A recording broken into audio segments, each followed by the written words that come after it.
Alright, it's working again.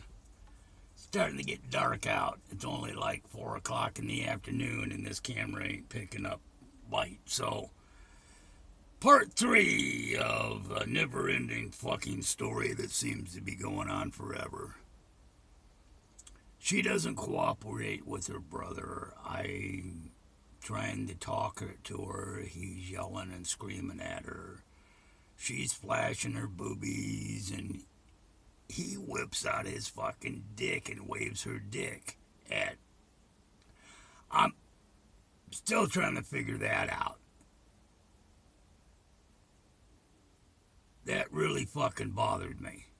That beyond bothered me. That flat pissed me off. You want to see my dick? I'll show you my dick, and whips it. What the fuck? You don't whip out your Peter and show it to your sister? I don't care what you're doing. This is starting to. Remember, I said I had some suspicions I shouldn't suspect. Well, this is starting to be part of one of them suspicions. But, you know, what the fuck do I know? I only minored in psychology. I didn't major in that one. But, her dad comes up, and evidently she's uncooperative, and she won't get her shoes on. So, I tell him, hey, can I talk to her? Don't yell and scream at her anymore. Let me get up and talk to her. And I get up and I sit there next to her and I talk to her, and she puts her arms around me, and I'm saying, hey, baby, you need to get up and get your shoes on. You got to go with your brother or your dad or with me, and we'll take you up to the hospital like you wanted. You just got to cooperate with us and play nice. Remember, we talked about appropriate behavior. And you want to be a good girl for me today, don't you? If you love me, you'll be a good girl for me today. And she puts her arms, bigger, tighter hug, and tells me she loves me and she'll do what I want.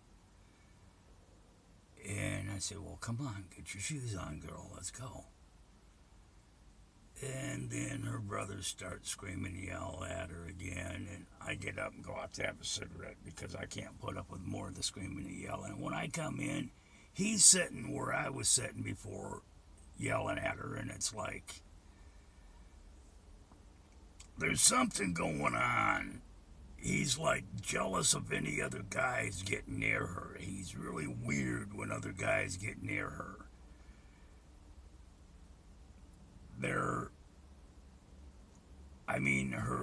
layering her clothing like she does to keep anybody from getting to her pussy when she isn't running around naked. And she's running around naked because she's hot because of the meth.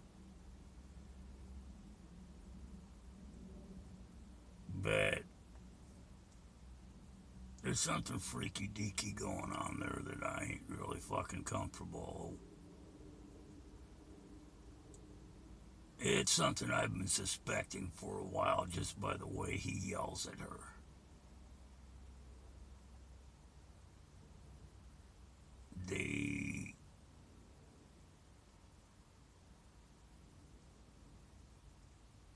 I've probably said it before, but you don't yell at someone you ain't fucking like that.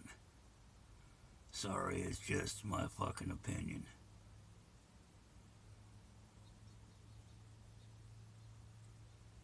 I think it has a lot to do with her mental condition. Convinced that she's crazy and none of this shit happened. But then again, that could just be my fucking taking shit out of context. But from what I'm seeing, that's way overprotective for his sister. I got a baby sister that's 10 months, 8 days younger than me. You can't get much closer than that unless you're twins. Which we'd been mistaken for twins many, many, many, many times in our lives. We're twins, but she got the better mustache. I had to grow this one. Hers came naturally. And I can hear her screaming all the way from Seattle about that. She heard me say that again. But He's just a little bit overprotective for his sister. I don't know. It's kind of a freaky situation that I got myself hooked up in, but she went up to the hospital yesterday. The county cops or city cops come up, same ones from the day before. Said, "Hi guys, didn't we do this yesterday?" And they asked him not to hurt her too bad, and they went in and they drug her out. And her dad come out, and he was crying, and they're searching her down, and I'd already Houdini'd her drugs and bubble away from her and got rid of that shit real quick. Funny thing, 3-ton truck runs over glass pipe real good. Pipe? What pipe?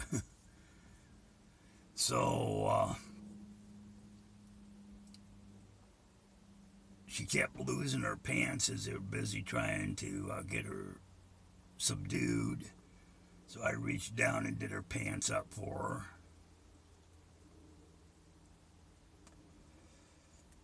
Said, "Come on, Cheryl, nobody wants to see that." Ed's busy screaming Lord leads and Jesus stuff at her. Her dad has stepped off to the side and busy.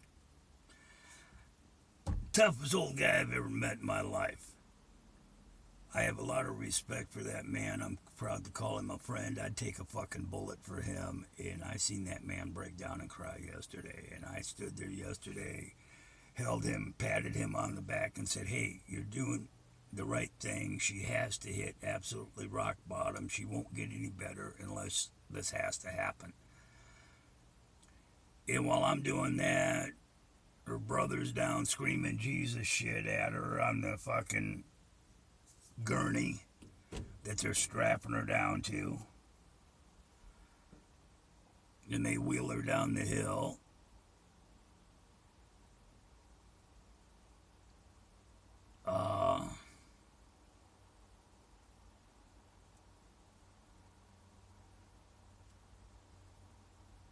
I don't know, there was some weird shit yesterday.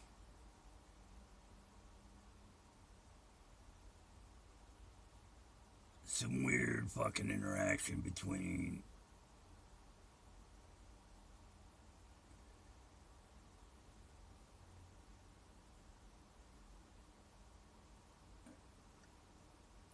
I got to do some thinking on that before I voice an opinion on that. But there was some weird shit. And once I break that weird shit down a little bit more and analyze it and sift it through, but I'm going with a gut feeling.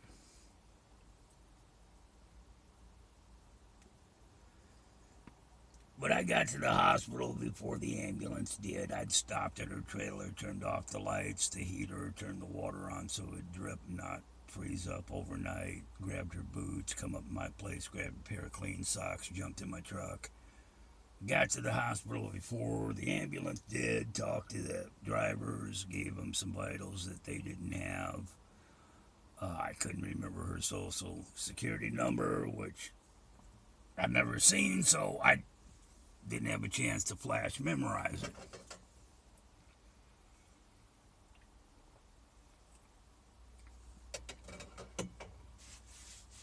Checked in, told them who I was and who I was there for, and they said it'd come back in about a half hour. After she's checked in, came back half hour. Her brother and dad are sitting there, and they got these little name tags on so they can go back, but I don't get a name tag. Because evidently I'm not on the fucking approved visitors list because just the dad and the brother were. Even though I'm the one that's fucking there first. Pissed me off. Then when I call up the hospital today, she's out of sedation. She's coherent and talking. And they're transporting her to someplace, crisis center, crisis management, or crisis thing up in Seattle. And they call them in about a half hour. So I called them in a half hour. Well, I called up there. They talked to a cat named Scott. He said call back in about a half hour. I called back in an hour, and they still didn't have any information on her, but leave my name and number, and if she's up to it, she'll call me back. I know when I'm getting the run around and the brush off. They keep asking who I am every time I call up one of these places inquiring about me. Well, what is my relationship to her?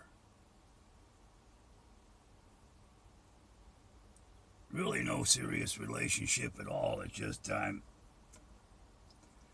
besides her brother and dad that are basically getting rid of her so they can go on vacation,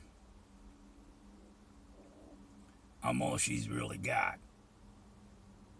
The guy across the street's only interested in getting pussy for dope. The other guy just run off, and I think the brother was more in love with him than she was. And I'm just feeling I'm getting blown off after all the work I put into trying to keep her from running around naked and being disruptive, and because it's more than a full-time job.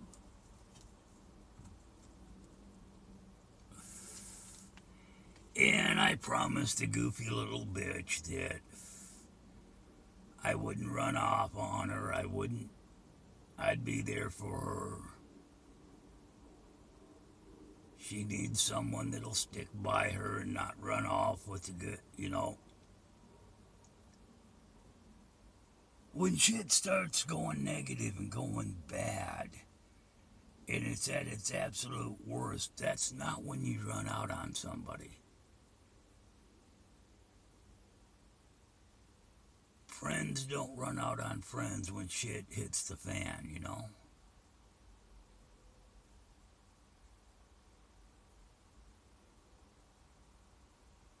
And maybe, just maybe, the goofy little blonde bitch has gotten into here, and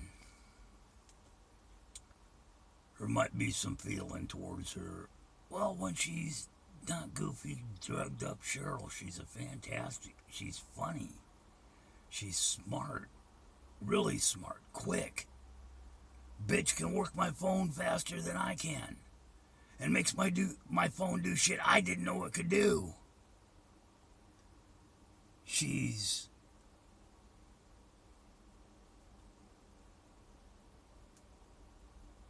I don't know how to put it to words, and that scares me. I just might be smitten. That's not a good thing.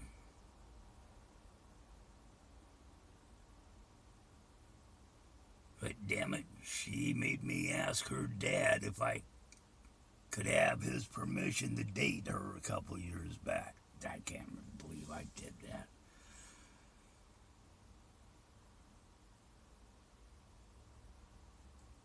I mean, it's not like I'm going to be jumping her bones, because why would I be sticking my dick into an intravenous drug user that's promiscuous? And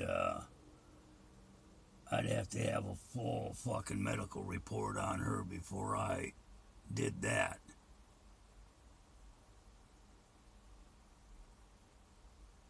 I don't know, I just like the companionship, to someone to be with, be around. She's got some of the same. She wants to go fishing with me. And she's been stealing fishing gear so she can go fishing with me. And you know how I know she's been stealing fishing gear? It's my fucking fishing gear.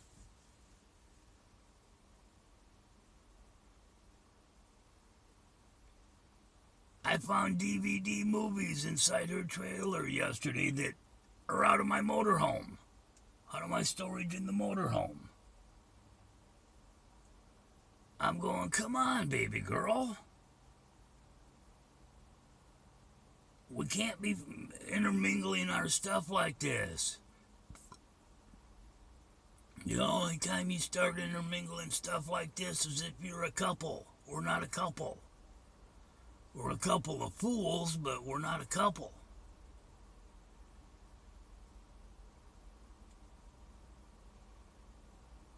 It's crazy.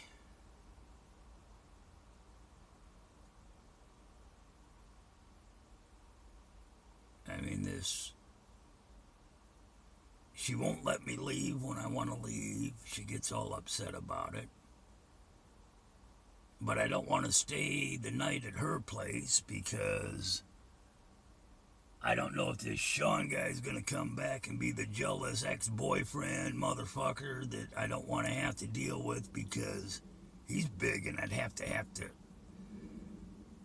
use something on him that would be defined as a weapon during the trial.